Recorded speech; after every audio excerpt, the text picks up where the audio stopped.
Well, thank you very much and welcome everybody to this side event on building shared societies for equity and resilience, which is being co-organized by the Mission of Portugal to the UN, the Department of Economic and Social Affairs, the Club of Madrid, in the framework of the 62nd Commission for Social Development. I'm Maria Elena Agüero. I'm Secretary General of Club de Madrid, therefore one of this organizers in this event. And I want to start by thanking very especially the Ambassador of Portugal, Ana Paula Zacarias, who couldn't be with us today, and the Secretary of State for Social Security, Gabriel Bastos, who is with us here today, for their support and engagement throughout this process and this enormous possibility of working as partners in something that is an objective and a goal for all of us, I hope, around this table. Thank you also to our partners and friends. I already mentioned the Department of Economic and Social Affairs, and we are honored to have with us Li Junhua, the Undersecretary General for Economic and Social Affairs. Also very honored to have Ms. Paula Narvaez, the President of ECOSOC and Permanent Representative of Chile to the United Nations. And with us is Gomín Camacho, who is an active member of a network of young decision makers that the Club of Madrid has put together, let's say, is putting together in the context of a 4-year project on women and youth in democracy and civic engagement.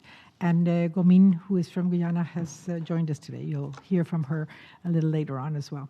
And of course, Dan Perel, who is from the Baha'i International Community and also co-chair of the Coalition for the UN We Need, a coalition and a group of let's say, like-minded civil society organizations that have been working very, very hard in these past years in and for the preparation of the various intergovernmental processes from the civil society perspective, but looking at those intergovernmental processes that we know are going to be taking place this year and next that are very important.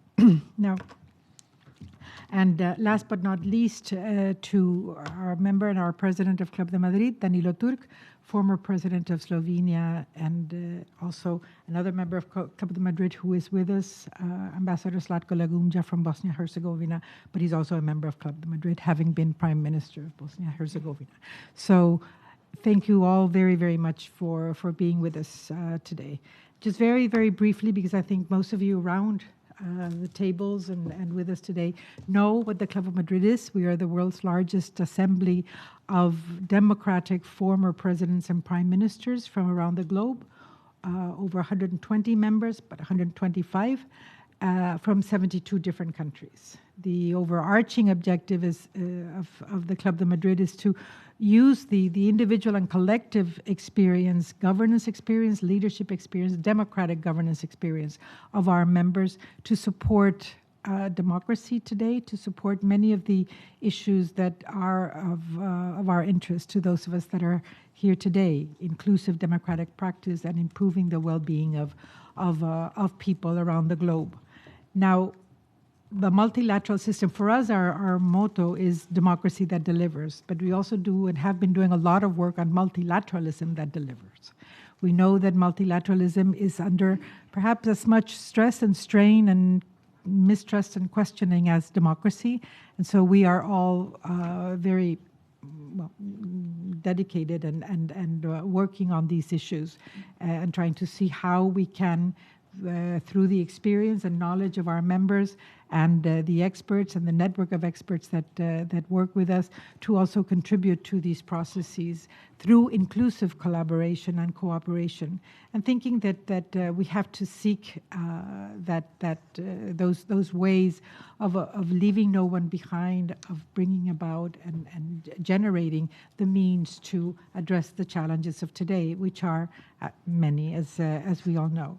So what gathers us here today, as you can imagine, question is, and what has brought us to New York this week, is this the Commission on Social Development and the discussions that are going on and have been going on this week in New York.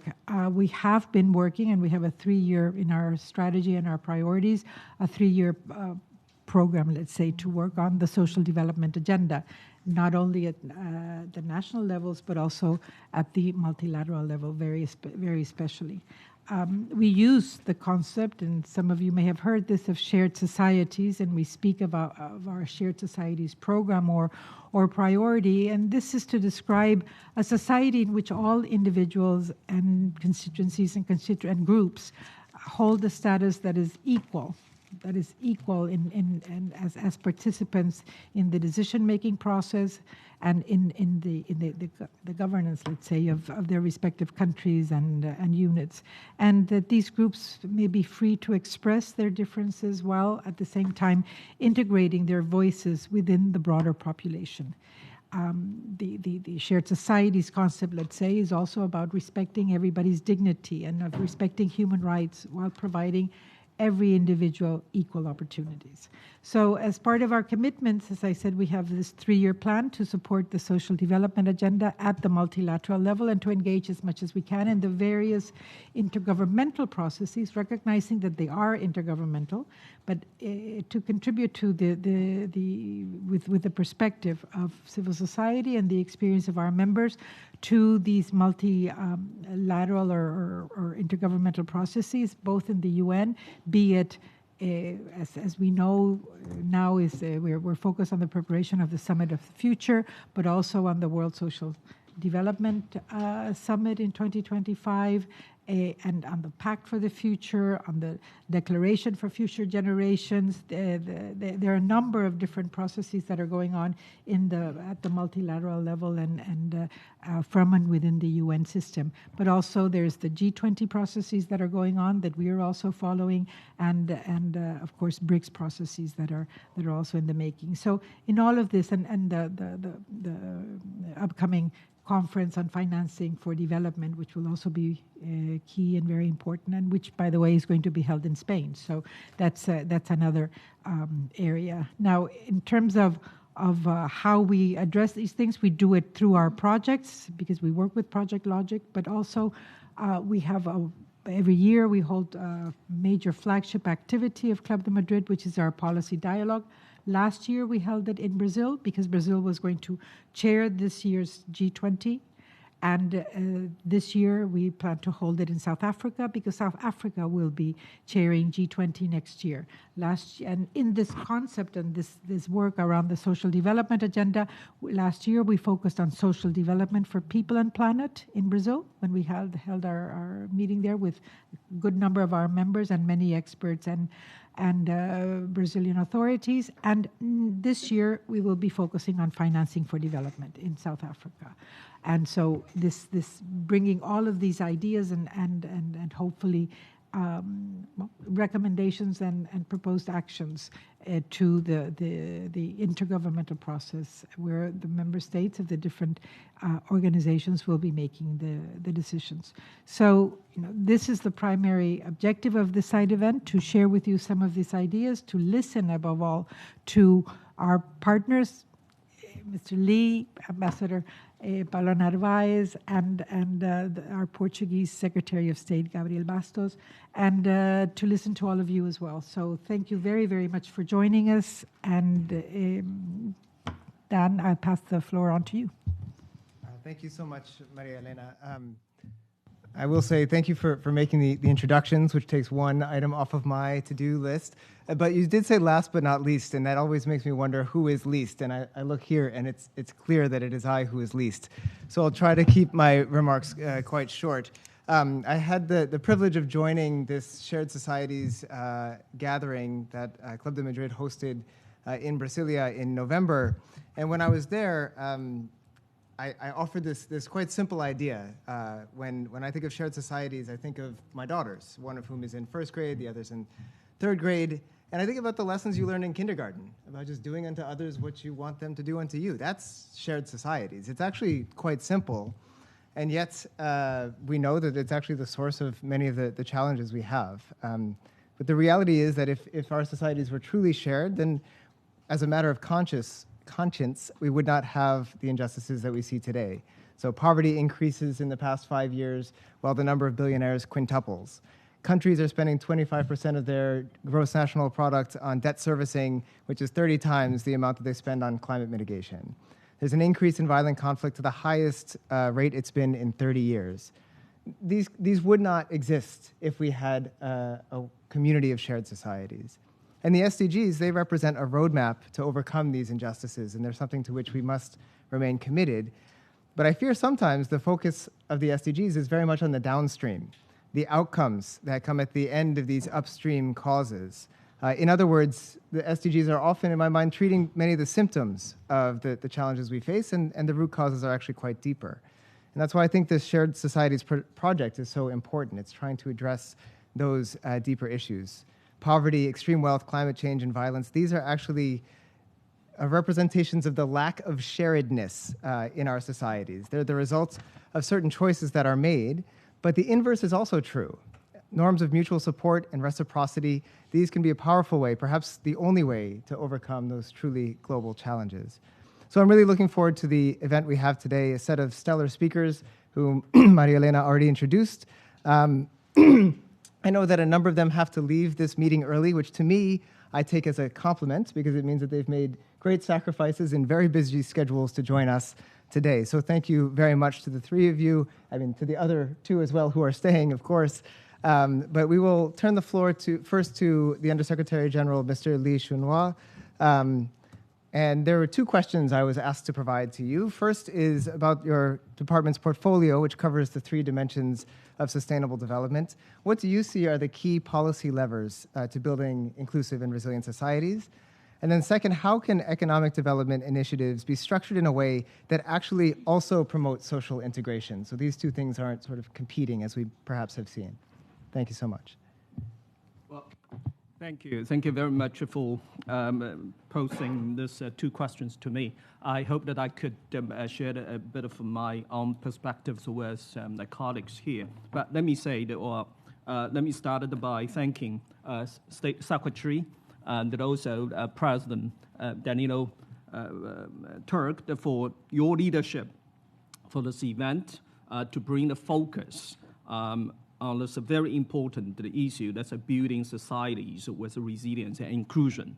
Also, that I wish to commend the continued commitments to that our co-organizers, that's the permanent mission of Portugal and also the Club of the Madrid in advancing the social development in line with the 2030 agenda and our common agenda.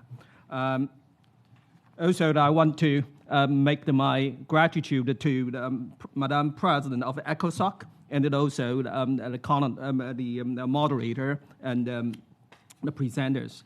Well, let me say, dear colleagues, we have reached the hard point way of 2030 amidst multiple crises globally, regionally, and nationally.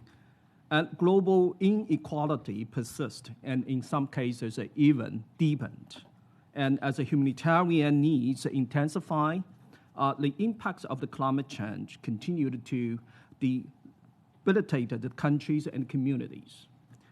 And one of the lessons we learned in the past is that as decision makers, governments, and the development partners, we have failed to take the truly integrative approaches required to deliver the more inclusive, just, green, and resilient social and economic systems. The impact of the poverty, inequality, social cohesion, and the public trust has been monumental, but however, obviously now we are in such a poor situation, and obviously we cannot continue with the business as usual. So today, certainly we are at the critical juncture, and we are facing a very excellent opportunity to outline the strategic policies and actions that can foster the social development and the social justice. So first, we must make our institutions and commitments more fit for purpose.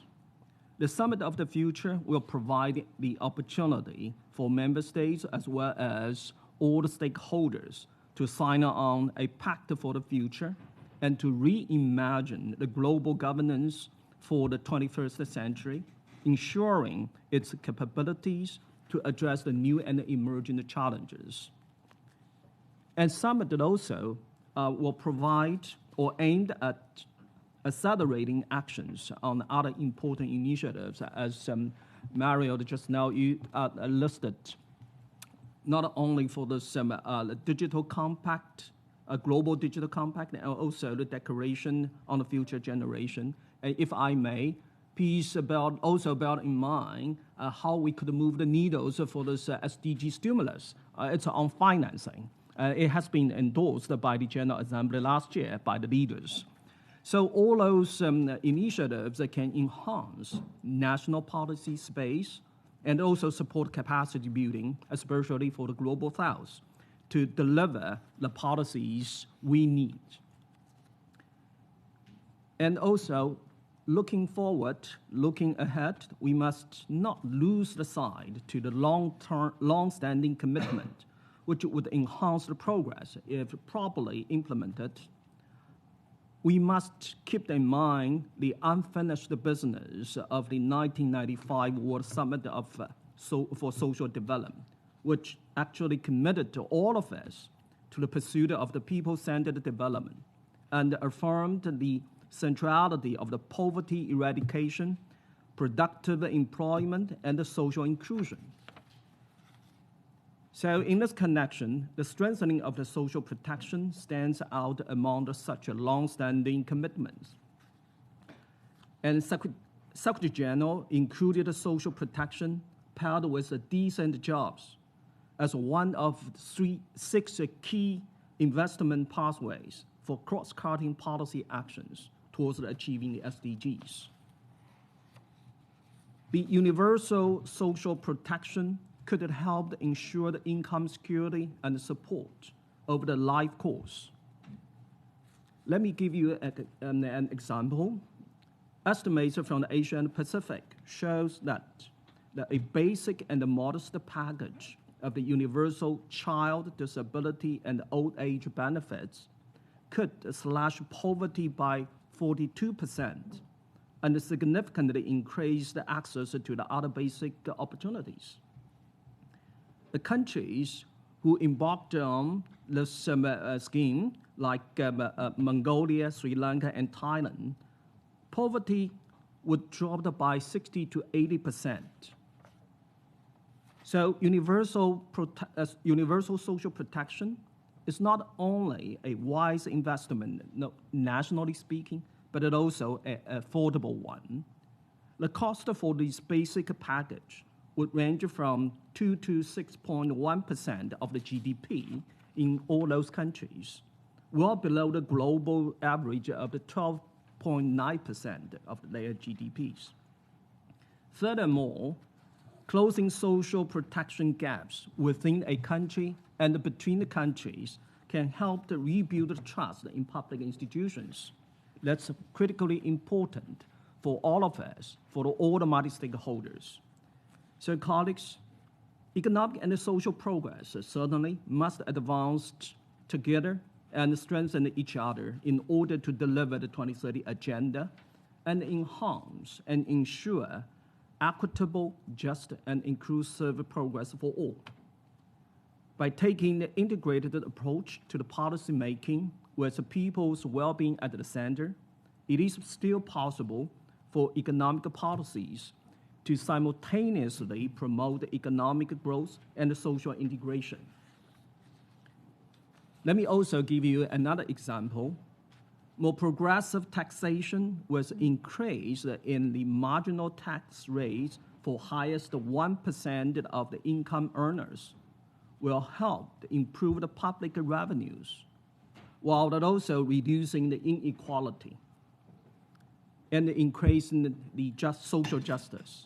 Reallocation of the government spending to increase the investment in education, healthcare, and the other essential services for all has the benefit of enhancing human capital to improve the economic growth prospects. At the same time, address the causes of the inequality in society and to promote social justice and social integration. All in all, we believe that a World Social Summit or a second World Summit for Social Development in 2025 can serve as a best forum to further motivate it and to motivate all stakeholders to mobilize actions that ensure the unwavering focus on the social dimension for sustainable development. So my department, UNDESA, stands ready to support all of you. I thank you. Thank you. Thank you so much, Undersecretary General Lee, for those comments. I think I heard in there a bit of beyond GDP when you talk about justice and trust.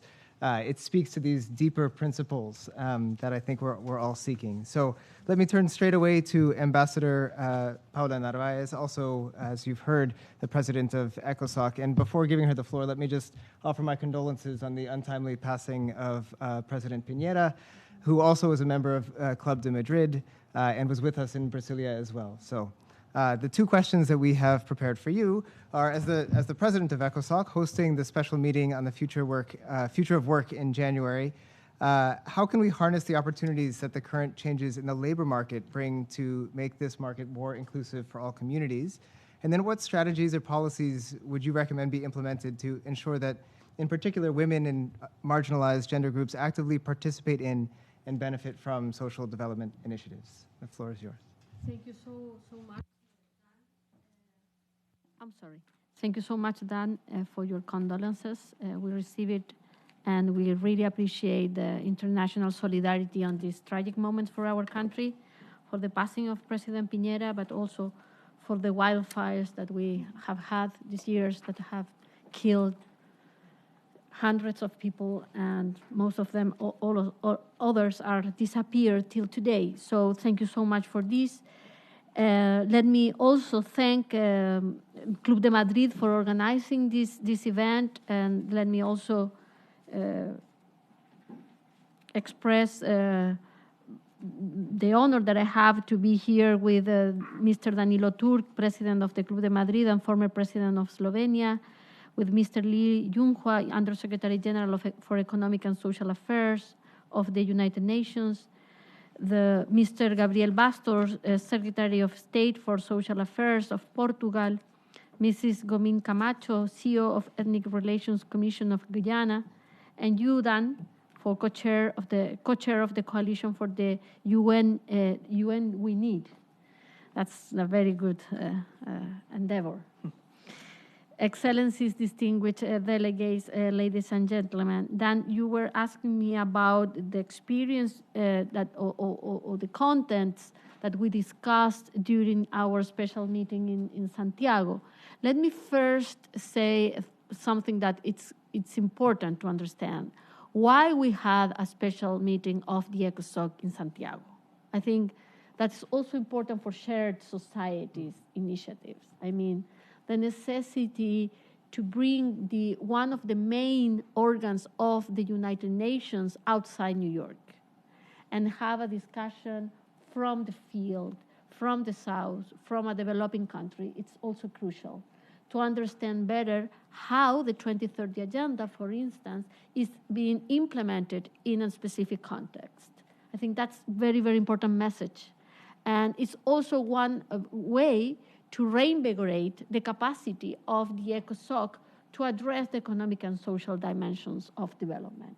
So I want to stress in that point, and of course to thanks UNDESA, ECLAC, ILO, UNDP, the UN system, and my dear colleagues from members of the Council to have the will to go there and to have this discussion on a very important matter or topic, which is the future of work.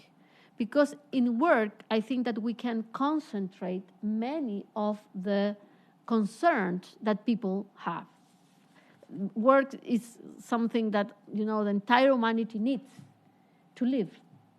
And we know that the work, I mean the field of work, is being today affected by many, many changes. So that's why we wanted to address the future of work in the special meeting. During this meeting in Santiago, we heard loud and clear that the obstacles to the creation of decent work put at risk poverty eradication and the reduction of inequality. So managing transformations in the world of work will require long-term thinking to account for the implication of demographic change and technological advancement for labor markets. Without this, we risk accelerating and deepening existing inequalities. Those discussions highlighted how quality education and skills training play a crucial role in adapting to future work. Participants underscore that valuing and providing greater protection to care work can, in fact, create jobs and trigger new opportunities, particularly for women, to participate in the labor market on terms that are equal and fair. And while we make progress toward achieving decent work for all, the participation of civil society is critical to ensure all of society is working together toward this goal. I also, we had the pleasure to have colleagues from the Club de Madrid in attendance in Santiago to share the club's perspective and promote the scaling up of timely action by all stakeholders. And I have to say thank you also to Juan Somavia. He's part of Club de Madrid, and he was representing you there, and it was very important, his speech and his statement during those days.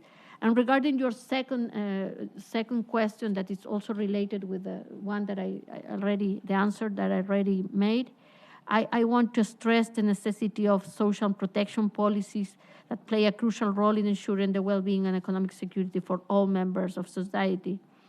However, these policies often fail to adequately address the specific needs and challenges faced by women and marginalized groups. Well, women are not just marginalized, are not just vulnerable. We need to know we're half of the population. But it's important to understand if we are not addressing the specific necessity because of the sexual division of work, we are, leaving behind the half of population. So that's why we need the specific policies to address the necessities of women. So in order to achieve the inclusivity and equity, it is imperative to design and implement social protection interventions that allows empowerment and inclusion of these groups. Key areas of intervention, we think, include gender-sensitive policy design, targeted support programs, economic empowerment of women, social safety nets. So we think that, for instance, in Latin America and the Caribbean, the development of an important approach regarding economy of care or care economies or care societies are critical to also include women and also to achieve sustainable development. Without care economies, it's impossible to achieve that. So if we work together on that, we are also promoting a resolution on this these days to have, a global understanding on the necessity to develop care economies or care society. I think that's a better concept. We could achieve a better inclusivity of women and marginalized groups into development. So thank you so much for this. Thank you very much, Ambassador Narvaez. Often we talk about women or marginalized groups in their own terms. We have to do this so that women can have a better standing or this marginalized group can have a voice. But I think ultimately the advancement of women or of any voice really that has not had its fair share at the table will serve to advance the whole of humanity. If we know the analogy of the blind man and the elephant, we're all sort of touching a different part. And if all we've heard is what men are touching, then we think the elephant looks one way. But actually these diverse perspectives can allow us to understand the reality of the world far better than we do. So I think this work dimension was also quite important. I'll leave comments on it so that we can hear from those who are not last nor least. Okay, so we'll turn now to the Secretary of State for Social Security of Portugal, Gabriel Bastos. It's a pleasure to meet you. We're so glad that you're here with us today. And the two questions that we've provided for you are what role can alliances of states play in driving the adoption of inclusive social development practices on a broader scale? And one note that I wanted to mention is that he has dedicated a lot of his own time and energy into providing assistance and support to many countries in Lusophone parts of the world. I say that because I love the word Lusophone. And then secondly, how can policymakers effectively integrate social cohesion goals into the planning and implementation of policies across different sectors? You have the floor, Mr. Bastos. Thank you very much, Mr. Moderator. Good afternoon, everyone. It is a pleasure to be here and participating in this important event. Allow me very briefly to thank Club de Madrid for inviting Portugal to be part of this timely discussion as co-organizers, together with the UN DESA, and for giving momentum to the social agenda, which Portugal also is advocating. Dear colleagues, we all know that sustainable development is based on three fundamental pillars: social, economic, and environmental. Yet we see more and more discussions on the economic and environmental areas and hesitation to deepen discussions on the social dimension. In an increasingly interconnected world, delivering social development for all has become a crucial objective for societies worldwide. Progress achieved over decades can vanish rapidly due to mutually reinforcing crises that can send the world off course. These challenges demand greater commitment, financing, and action at the local, national, and international levels. The cooperation of states plays a crucial role in developing and promoting the adoption of inclusive social development practices on a broader scale. Inclusive social development practices aim to ensure that the benefits of development are shared by all members of society, regardless of their backgrounds, abilities, or circumstances. Cooperation, as you mentioned, can contribute to this goal by developing and implementing inclusive policies at regional or global levels. By aligning policies, states can create a more consistent and supportive environment for inclusive social development. Cooperation allows for the sharing of resources, of course, both financial and technical, to support inclusive development initiatives. Let me highlight here the recent cooperation between Portugal and Cabo Verde, to join the global accelerator on jobs and social protection for just transitions, to create synergies between integrated policy solutions, increase investments, and improve multilateral cooperation on decent jobs and universal social protection.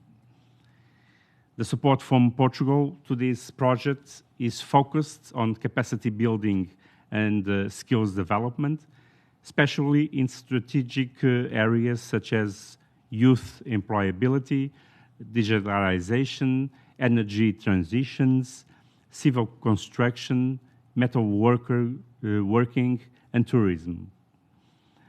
Following the official commitment, the UN country team in Cabo Verde will organize consultations with national stakeholders, including the government, social partners, international financial institutions, and other development partners to discuss how the initiative can contribute to the national priorities and accelerate employment creation and social protection towards the achievement of the SDG. Cooperation among states can contribute to regional stability, reducing the likelihood of conflicts that may disrupt social development initiatives. A stable political environment is, in our view, essential for sustained inclusive development. Shared data and evaluation frameworks help states assess the impact of their policies and make informed adjustments. In a nutshell, cooperation is vital for creating an enabling environment for the adoption of inclusive social development practices on a broader scale. It facilitates the exchange of knowledge, resources, and supports fostering a more coordinated and effective approach to address the diverse needs of societies.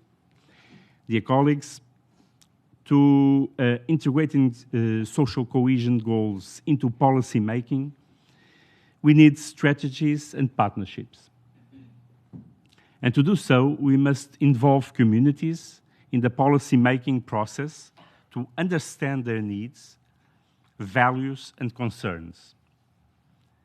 In Portugal, among other actions, we use data to identify social cohesion indicators, measure progress, and inform evidence-based policies.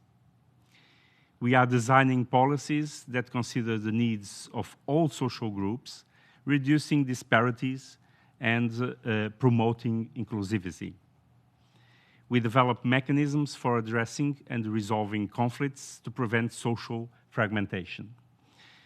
But for all this, we need political will.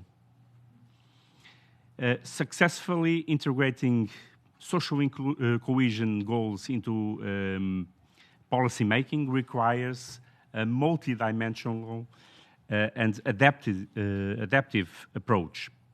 We as policymakers must navigate these challenges while capitalizing on the opportunities to create policies that promote unity, inclusivity, and societal well-being. The Social Summit in 2025, which was mentioned by the Undersecretary General, will be an opportunity to discuss all these issues and give momentum towards achieving the SDGs. Portugal is ready to contribute to this process. We must build on the SDG Summit to establish the foundations for effective global cooperation in our journey towards the Summit of the future. The Social Summit in 2025 is, in fact, our opportunity to make social rights a reality for everyone, everywhere. It can become a moment of necessary transformation. It should not be about abstract objectives, but concrete objectives. Thank you very much. Thank you so much, Mr. Bastos. So I heard in your remarks, if I could be so bold as to try and summarize, that partnership is about more than projects, it's about trust. Finance is about more than money, it ensures livelihoods. Data is about more than numbers, it's a lens through which to learn lessons, and summits are more than meetings, they're opportunities for transformation.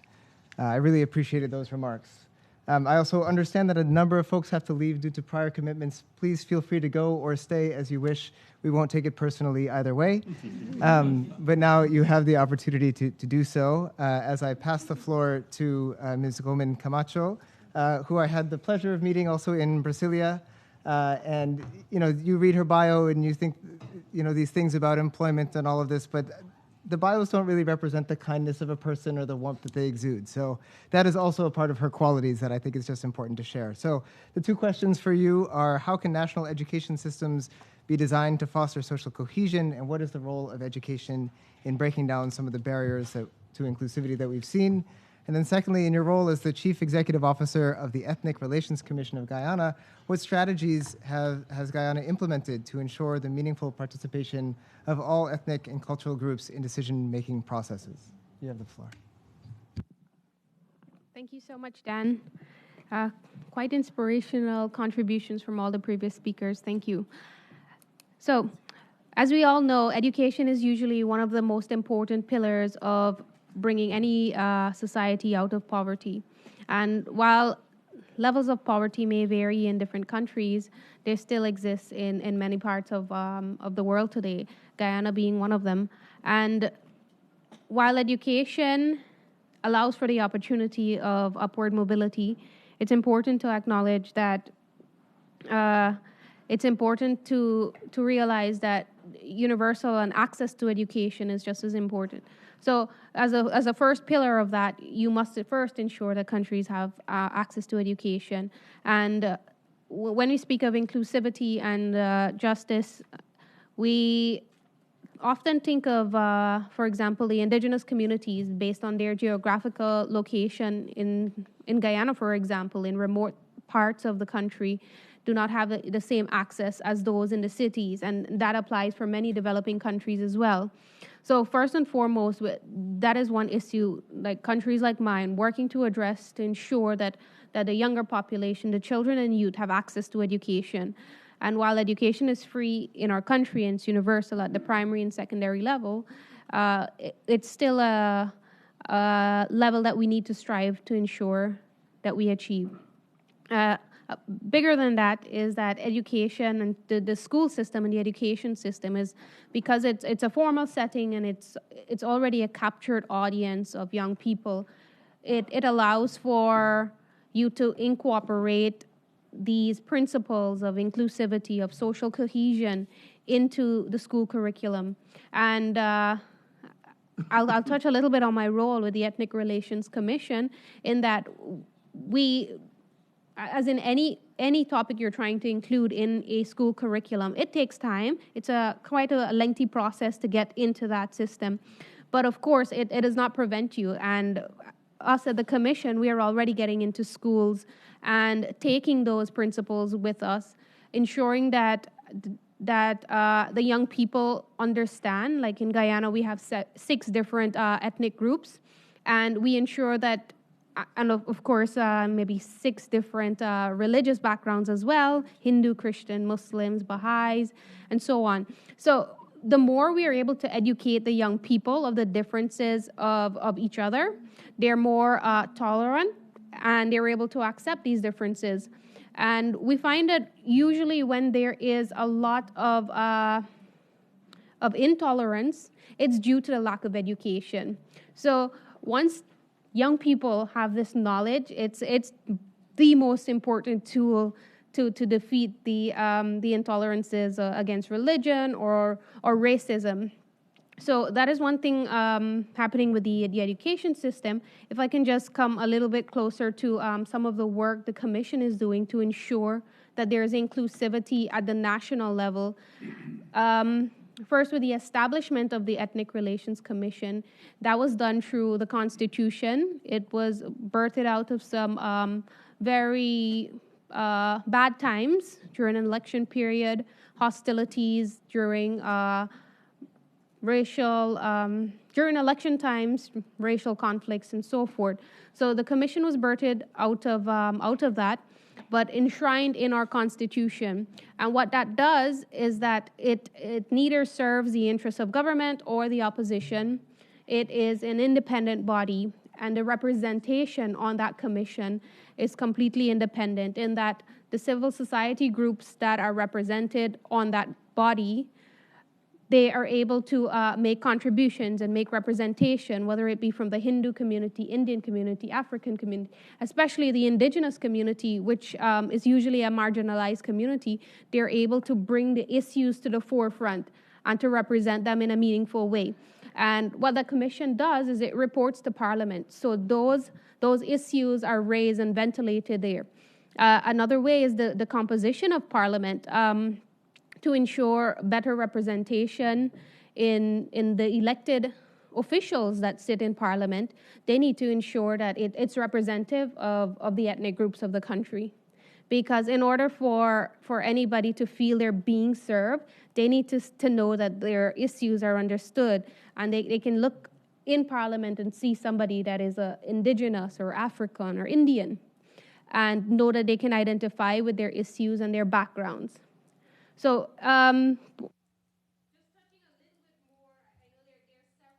because I come from such a pluralistic society, it is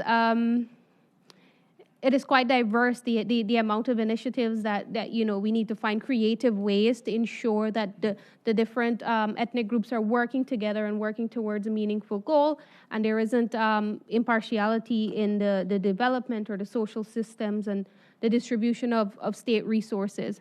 So apart from that, the laws, again, of Guyana, it's enshrined there that discrimination, it's discouraged strongly in our Constitution. There are penalties enforced in the Constitution. Of course, we don't always want to go to the extreme measures of having to get there, but it's provided for. And the role, again, I think of young people like myself and women, of course, they push these concepts that are enshrined there to ensure that they're represented in our society. So I just wanted to thank the Club de Madrid for having this opportunity. And when I speak here, I don't just speak on behalf of myself as a young woman or a youth. I speak on behalf of the youth cohort and the youth and women cohort of the Club de Madrid. And that network comprises a lot of other young male and female from developing countries in Asia, South America, and in Africa as well. So I'd like to thank you for the opportunity of listening to my contributions. Thank you so much for those contributions, Gomi. And I think the importance of education can never be overstated. So I'm glad you brought that here. And by way of brief summary, if I can, I heard inclusion is about empowerment, representation is about ownership, and law is a means for progress, among many, many other things that you said. So with that, I will turn to President Danilo Turk, President of the Club de Madrid, to whom we owe much gratitude for bringing us together here. And the questions that we've prepared for you, but of course you're welcome, as you know, to respond to anything you've heard thus far. What role does inclusive governance play in promoting social cohesion, and how can governments ensure that decision-making processes are not only participatory, but also representative of diverse perspectives? I think that how question is something I want to focus on, as inspired by Juan Somavia's remarks in Santiago, where he said the what is easy, the how is hard. And then how can international cooperation be leveraged to encourage governments worldwide to prioritize and implement policies promoting shared societies? So you have the floor. Thank you. Thank you very much, Dan, and thank you also for giving me the floor now after we heard these very impressive introductions. I think we have learned a great deal from the introductions, and actually they all have, in their different ways, advocated the concept of inclusive governance as something that really is fundamental to success in society, the success of the whole society. As we would say in Club de Madrid, the success of shared society. Now, I would like to emphasize one particular dimension, which is nowadays very much in the minds of political leaders, and that is the question of trust. The trust between institutions, the trust in institutions, the trust which is sadly diminishing among citizens in many parts of the world. And then diminished trust leads to phenomena which are sometimes experimental, sometimes emotional, sometimes protests with a vision, and sometimes protests without a vision. Now, Gomin just explained the importance of education, and that, of course, is an extremely important instrument in bringing people together, creating a sense of inclusion and building trust.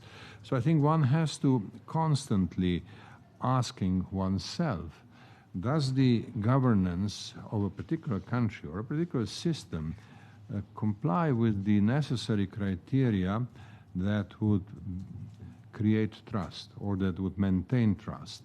And I think that nowadays we are moving more and more into a situation where the answer to question whether such policies and such practice exist, the answer sadly must be no. And of course the ways in which that could be done in general, ways which relate more to the question of what rather than how, are known. Engaging citizens in decision-making, making decision-making process regular, meaningful, periodic popular consultation, not relying on elections alone, knowing full well that elections create a sense of trust which may evaporate rather quickly if it is not nurtured, if it is not provided with appropriate policy and appropriate result. Formulating tailored policies in circumstances in which the governments have to deal with new phenomena, new problems as they arise. Sometimes, like in Europe, a war erupts, and that complicates a whole lot of policy making in the region. In much of Africa, conflict has become, a daily, part of daily life. And how does one generate trust in this sort of circumstance? One has to understand the magnitude of the problem. Now, transparent communication, another instrument which is, I think, very easily accepted as a conceptual requirement for building trust and bringing coherence into societies. But then again, in the time of social media, this kind of communication is more complicated than it was before. And by saying this, I'm not suggesting that it was easy before and that manipulation did not exist in the past or that there were no obstacles in the past. I mean, the world is more complicated. Now, of course, there is always something, and I sense that in the previous commentaries and previous comments that were made, the importance of political will. The importance of political will. And very often, including in the United Nations, a discussion ends, yes, we'll do this, but for that to be done, we need political will. Now, here we have a real problem, because political will does not emerge miraculously. Political will must be generated. And the question is, how does one generate political will is always there and is always fundamental to answering the question of how. Now, I'm not in a position to go into all aspects of this very fundamental problem, but you asked me about the international cooperation, whether that can be of any help in dealing with all this. And I would say also in generating political will for the kind of processes which bring into forefront coherence, trust, and success. Well, I would say that, of course, international cooperation can be and is a powerful catalyst for encouraging governments to prioritize and implement policies that promote shared societies, the whole set of values that we summarize with the words shared societies. There are, of course, certain aspects which are more technical, encouraging platforms of knowledge, exchange, sharing of information, capacity development, and so on. But then sometimes international cooperation requires more. And you see, this was one of the motivations why Club de Madrid has been so early and so persistent with its insistence on the need for the second summit for social development. Because we understand the magnitude and complexity of all these problems which I touched upon earlier, and we know that it is important to think about certain forms of international cooperation which are big. It's not enough to think about only specifics, but also once in a while look into the big picture. And I think that the World Summit for Social Development will provide an opportunity for the international community to look, to understand, to discuss the big picture. And here I would like to end with three suggestions of what might be in the focus of second summit for social development. And I'm not suggesting any comprehensive or exhaustive agenda. I think we are now at the beginning of a process where we will have to exchange ideas. And knowing all this, what I have said, and of course I haven't said anything that was not known before, the question today is whether we are able to articulate certain priorities and whether this process will come to a point when you can say, all right, if we are able to agree on a certain number of really meaningful priorities, then we are able, then we can say we are in a position to create the necessary political will. Because the political will has to be expressed, and it has to be expressed in a meaningful and generally shared priorities. I am not sure whether this ambitious vision can be achieved. I'm not sure. And it, of course, relates to the question of how. But this is something worth striving for. That is why we have the big idea. That is why we have the big idea of the World Social Summit. We don't have it there just to have another UN conference, because there is a shortage of UN conferences, and then, you know, you need another one. It's not that. It's really very fundamental. And then, of course, when you have a fundamental, how should I say, idea, a fundamental task, the question whether you can also derive from that certain specific things that really can, you know, be seen as existence of political will and can move the world into a better direction. All right.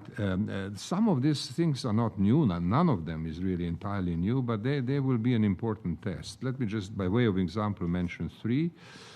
The question of how do we address poverty? How do we fight poverty? Now, poverty has been, fighting poverty has been defined in the first social summit in 1995 as number 2. That was really very high. It was already understood that the world has to join forces for that purpose. And of course, we have seen some successes at the level of in the national level. I mean, this is not something that governments were oblivious about. This was something that governments understood, but that was done in different ways in different countries. Is the summit able to really articulate a new policy and relate that to measurable criteria of reduction of poverty globally? Because if we don't do that, then we shall discover in a few years that in fact poverty has risen, or poverty has become different, or poverty is again a problem that we were not able to address adequately. So I think it's really very seriously to start moving towards this objective. To have quantitative standards for reduction of poverty and, you know, an international cooperation that serves that purpose. The second one, you then mentioned yourself, moving beyond GDP. And that is something that the Secretary General has emphasized very strongly. Not a new task. It was addressed in the past, sometimes with great enthusiasm, and hope that very soon we'll have a set of standards that would go beyond GDP as the main measure. And I have seen studies about that size of, you know, biblical proportions, but not completed, not finished. So, I mean, here is another thing that I think in the context of preparation for the World Social Summit we have to look at. And finally, just, you know, and I'm only mentioning these things, I'm not trying to elaborate on them, taxation. I mean, again, the issue of progressive taxation as a national project and as an international area of cooperation has been, you know, has been accepted. But whenever you come closer to a more serious consideration of what exactly needs to be done, then of course it becomes too complicated. Somebody else is doing it, somebody else will do it, and so forth. Is the World Social Summit an opportunity to look into this more, you know, with greater ambition and with results?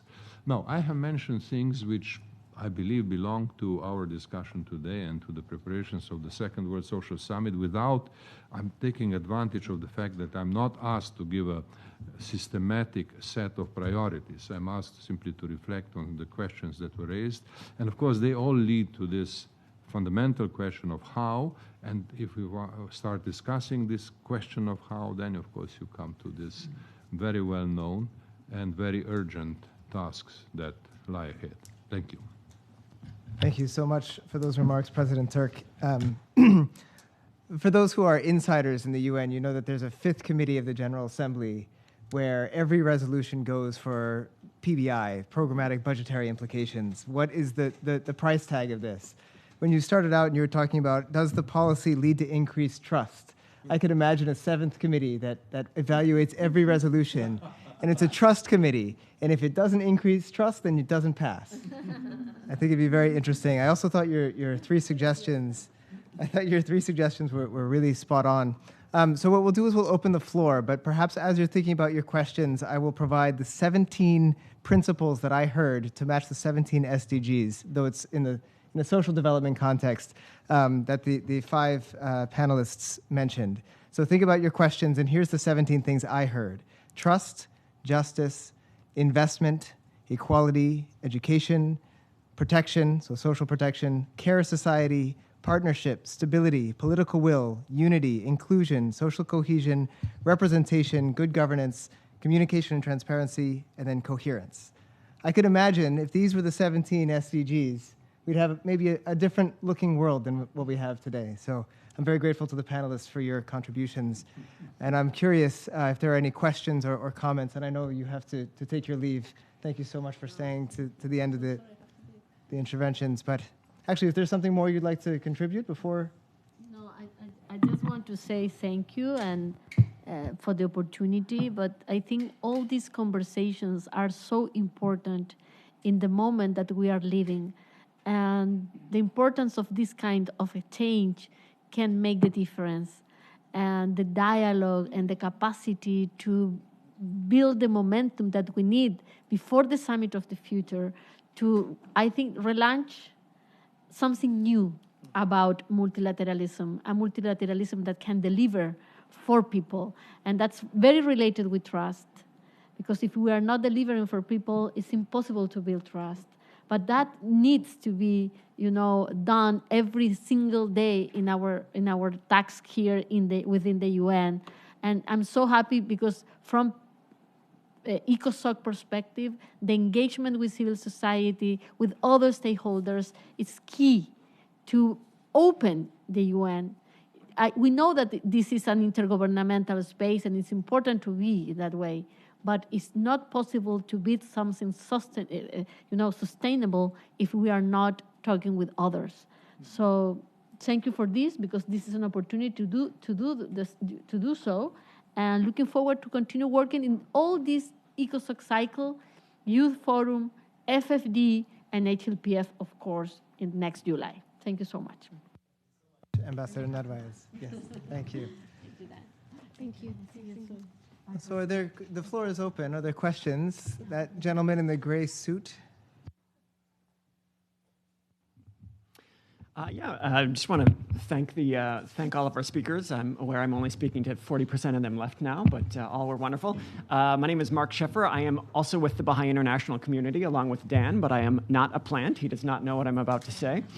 I had a question. I just love the topic today on shared societies.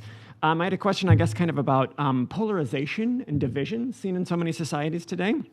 It seems like maybe part of what we see in the world has to do with kind of our theory of social change, and that a very common way of understanding this is sort of this lens of kind of resistance and disruption and kind of fighting the good fight.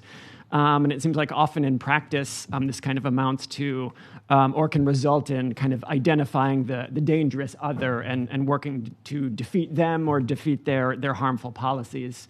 And there's a logic to this that is, I think, quite understandable, but it also does seem potentially detrimental to the construction of shared societies, kind of this paradigm of having large segments of the body politic kind of working to defeat other large segments of the body politic.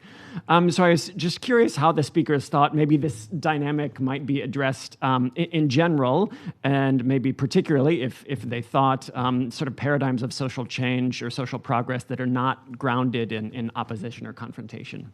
Thank you. Yeah, I certainly didn't plant that question. Yes, Ambassador, please. Girlfriend, mentioned that I was here as one of the members of the Club Madrid, as one of the two members. My president, Danilo, and myself in here, and I just came in here because the Shared Societies project that I'm with from the very beginning. Back in, you see in the footnote, it says that it started in 2007. And when we started it, it started because we had a case in Bosnia and Herzegovina, we had Israel and Palestine, we had Northern Ireland as something that is going to be sorted out, and South Africa, there was a case that was sorted out. And we were thinking that that's about where it's going to stop. Today, we wouldn't be able to make a pick of what are 3-4 cases that I need for shared society from this country to any country that you can name in the world. Probably the question is which one you would omit. So the issue of shared society is becoming more and more. And so go back to your 17 words. I offer you 2 more words. From policy recommendation number 1. Policy recommendation number 1 has 2 keywords that I think we should talk on in the future and think about. One is metrics. We need metrics in Club de Madrid. We worked very much on metrics in different phases, but I think metrics is needed more and more. Why? Because of the second keyword, promotion. For the promotion, we need good metrics, and especially because today shared society is not only because of positive things that it's bringing, but also because of the fears that we have to take in consideration. Sometimes fears are much more relevant than the positive things. When it comes to fears, we are talking about conflict prevention, we are talking about responsibility to protect under this roof, and we are talking about early warning systems, that we see that things will not go in that bad direction. And most of the conflicts that today we are witnessing in the world, you can find the root causes in actually shared society being broken. So, and I'm coming to my last point, my last keyword, it's why. I think we need strong why. When we do promotion, we need a strong why. Why this is important. And this is important because of, as we all know from every theory in the political science and social sciences, we need strong why for why in sense of hope, and especially a strong why today in sense of fear. And I think the shared society has strong whys in both sense. And I think we should work on that very much. So I stop in here. I hope the metrics will work something on metrics more. Thank you. So what you're saying is that shared societies is a wise approach. Thanks. That's a dad joke. I come by it honestly. Are there other questions?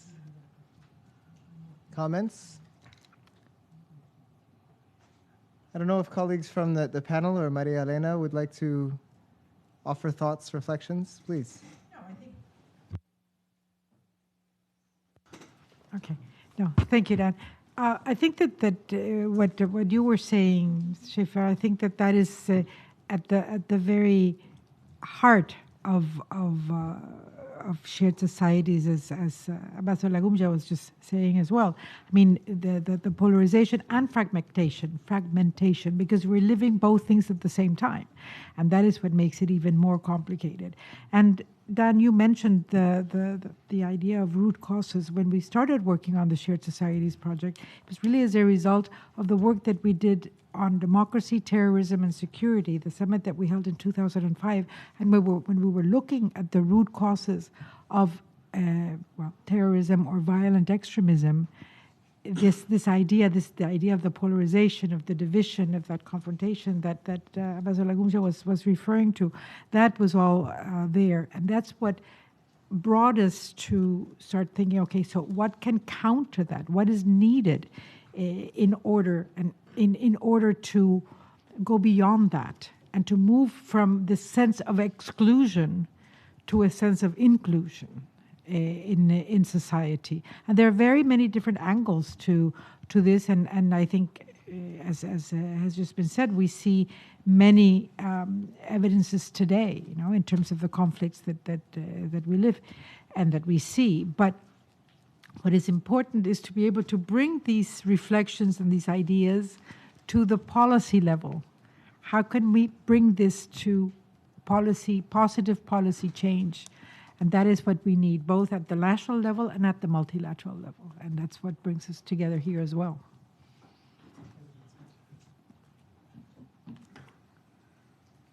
Well, I would like to link the two questions. One coming from Baha'i international community, intellectual framework, and the other from my friend Zlatko Lagumja, because I think that there is an interesting link here.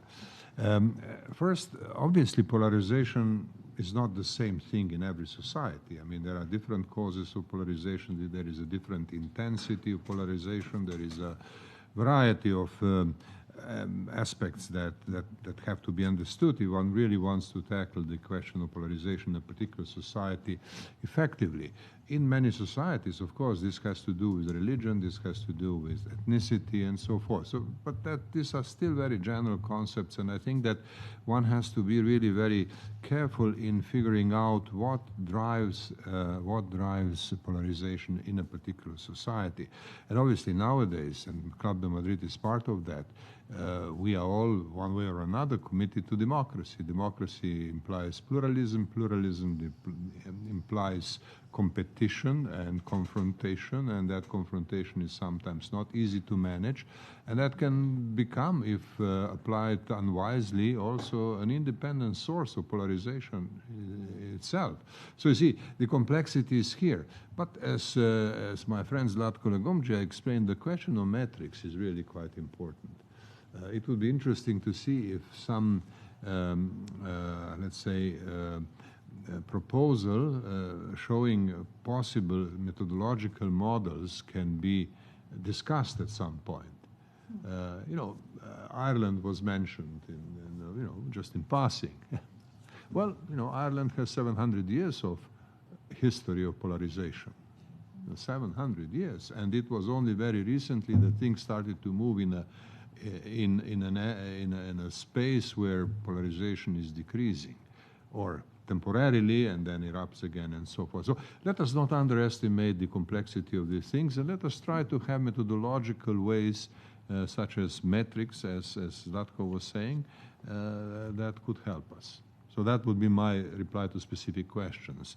And obviously, when it comes to the World Social Summit, I think we shall certainly hear about the fact that the globally prevailing economic and social model is generating problems, including polarization and so forth. So, I mean, the world is in the search of a better model.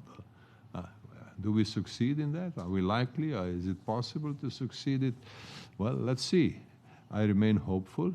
And with that hope, I think we can move towards the World Social Summit. Thank you.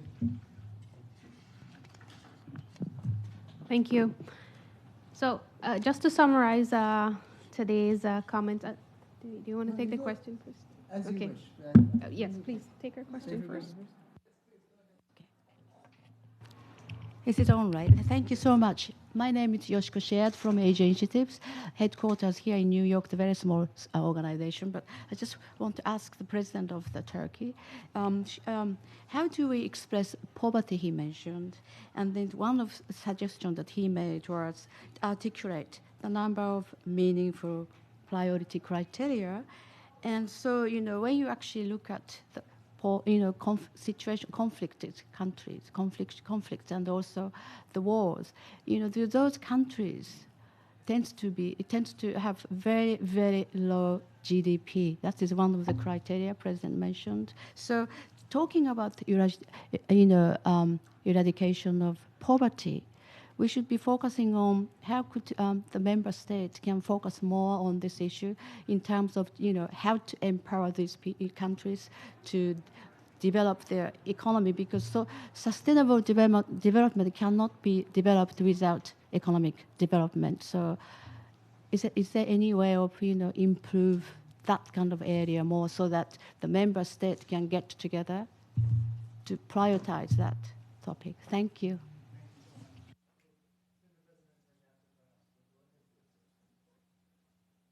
Okay, yeah. I just wanted to summarize some of the ideas shared again. In terms of all the different ideas we're hearing and the policies at the international and multilateral level, it's important because for developing countries such as mine, Guyana, we hear a lot of these conversations, but at the same time, we need to think of the implementation and how does it fit the nuances in the different countries. Like President Turk would have mentioned, in each country there's different degrees of polarization and different types It might be ethnic, it might be political.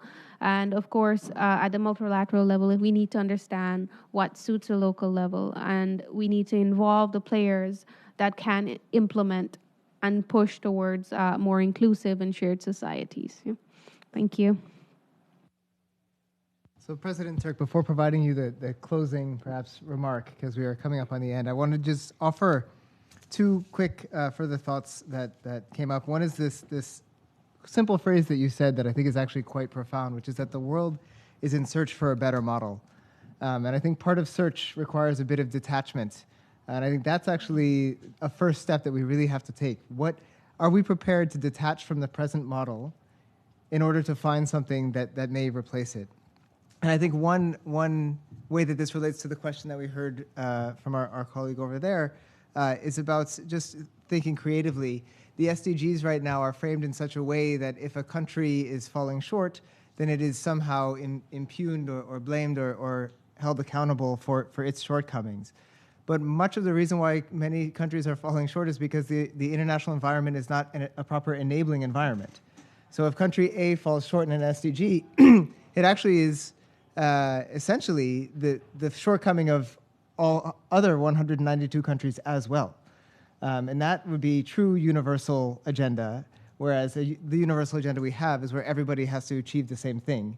In this case, it's where everybody has to contribute to everybody's achievement of the same thing. It's linguistically maybe not that big a leap, but in terms of what it would look like in practice, I think that's a fundamental shift in how we conceive of the nation state, of global cooperation, and even of global agendas that might help in ensuring that economic development is an opportunity that's open to all. But I wonder, President Turk, if you have closing remarks before we end the session and allow others to come in, please.